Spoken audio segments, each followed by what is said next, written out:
les 4 côtés de cette cour à ciel ouvert des Iwan. Cette mosquée immense, édifiée par le sultan Hassan à partir de 1356, abritait à l'origine plusieurs importantes madrasas où étaient étudiées les 4 écoles de l'islam sunnite. L'école hanafite, l'école hanbalite, l'école shafaïte et l'école malékite. Dans le temps, la mosquée madrasa du sultan Hassan recevait les étudiants qui voulaient mener des études religieuses avancées. À chacune des écoles, 100 étudiants étaient en pension complète, après avoir terminé leurs études primaires.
À chaque Iwan de cette cour carrée, les étudiants se groupaient après la prière pour recevoir leurs cours religieux menés par le cheikh enseignant.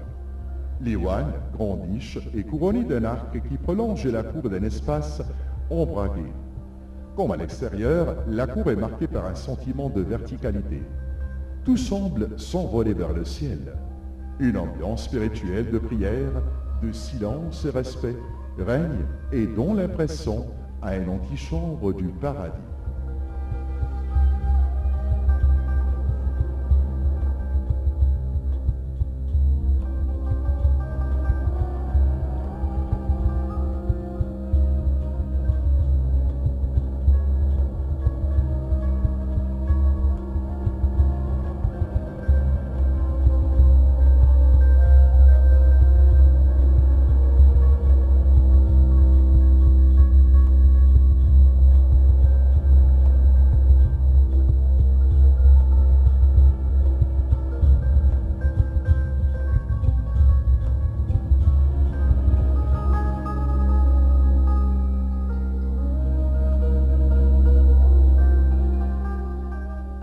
Les portes en bois de chaque école est ornée à sa partie supérieure par des pierres de différentes sortes et couleurs, dans un travail architectural singulier.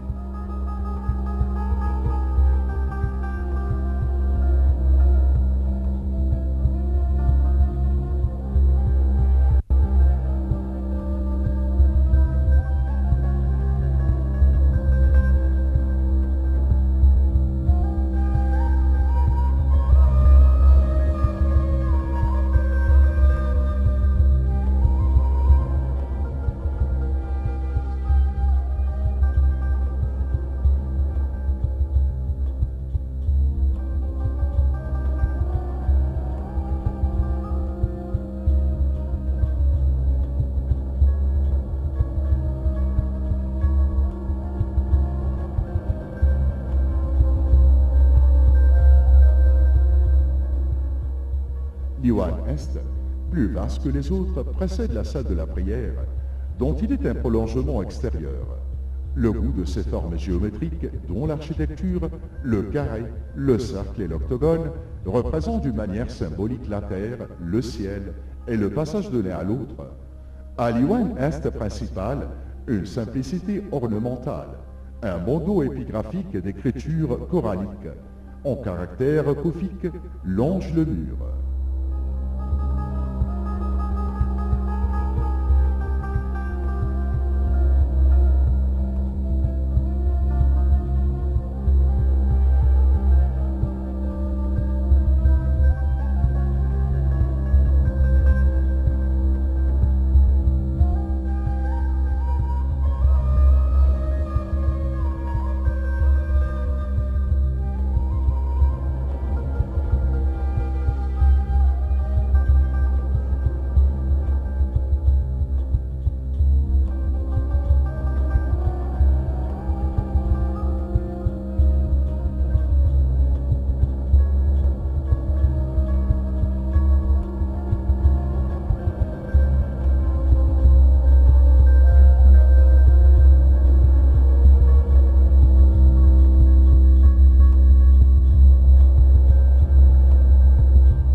Cet endroit est le plus riche dans toute la mosquée du sultan Hassan, au niveau de décoration et relief, au mihrab du Qibla et sur le mur des incrustations de pierres semi-précieuses et en marbre de différentes sortes et couleurs, qui représentent la perfection et l'apogée de l'artiste arabe ancien.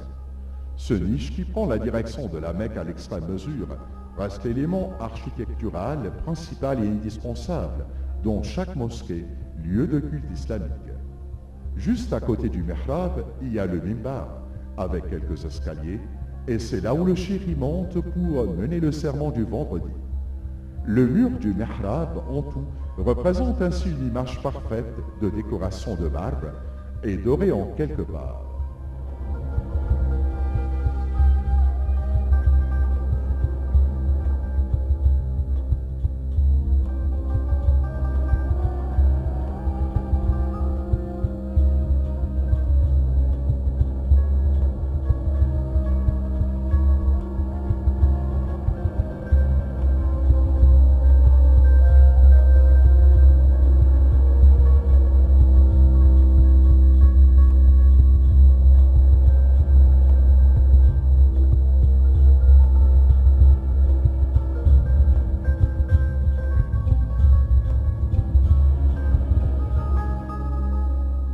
À droite de cette image complète et parfaite du mihrab, une porte authentique en bois de cèdre, incrustée de cuivre, nous mène à la salle du mausolée du sultan Hassan, fondateur de cette mosquée immense.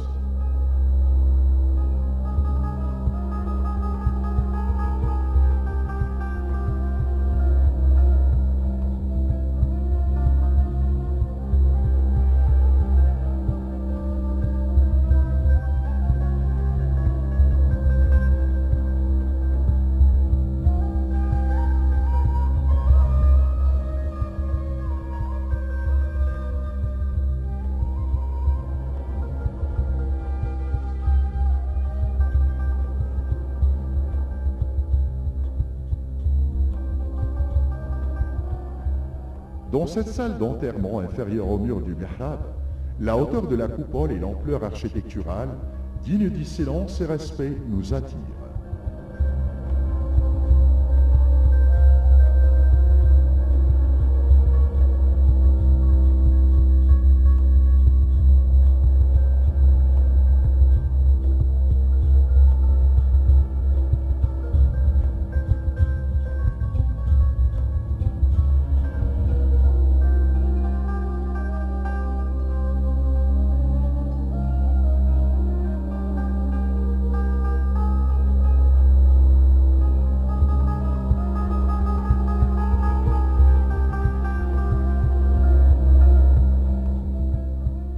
La coupole qui couvrait cette salle carrée représentait en fait un génie architectural lorsqu'il s'agissait du temps de sa construction au XIVe siècle de notre ère, inférieur à cette dôme miraculeuse des fenêtres en mouchrabia où éclairait à l'origine naturellement la salle d'enterrement.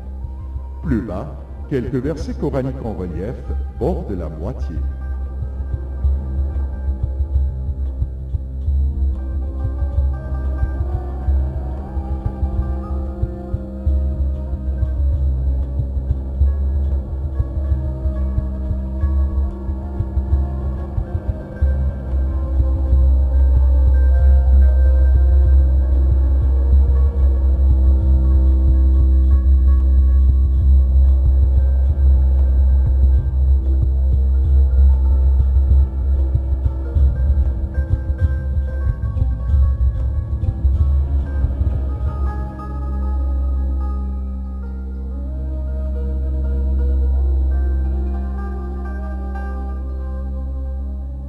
Les décorations florales et en forme géométrique en marbre et pierres semi-précieuses des murs donnent un aspect singulier et unique à cette mosquée très antique.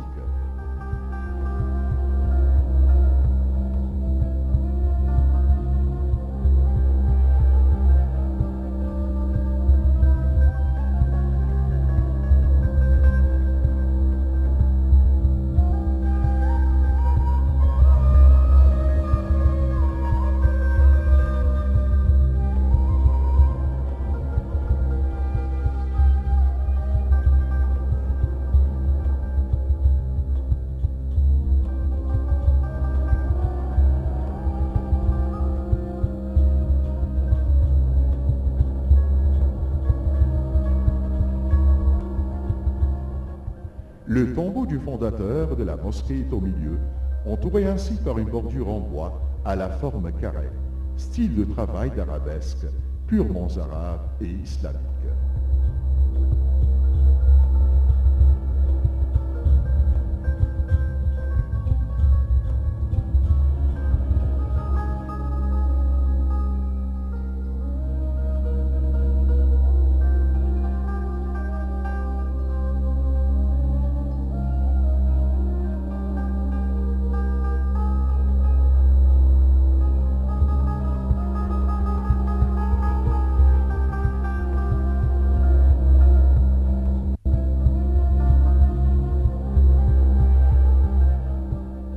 Jusqu'ici, notre visite à la mosquée madrasa du sultan Hassan s'achève, mais il reste à dire que cette mosquée immense et grandiose, pleine de respect et spiritualité religieuse, est considérée comme la perle de l'architecture islamique, mais aussi l'emblème de l'Égypte.